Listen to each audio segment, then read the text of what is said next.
السلام علیکم ورحمۃ اللہ وبرکاتہ۔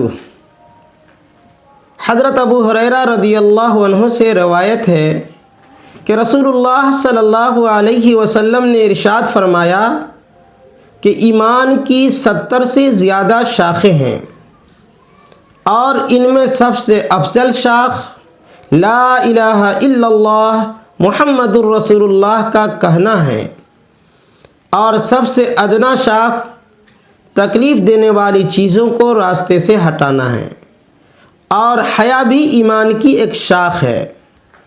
ناظرین، اب آئیے ہم سمجھتے ہیں کہ ایمان کی سب سے ادنا شاخ کا مطلب کیا ہے۔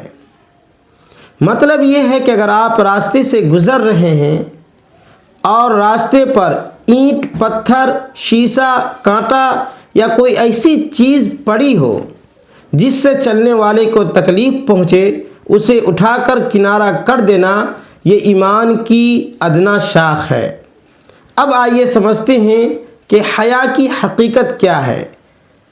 مطلب یہ ہے کہ حیا انسان کو برے کام کرنے سے روک دیتی ہے۔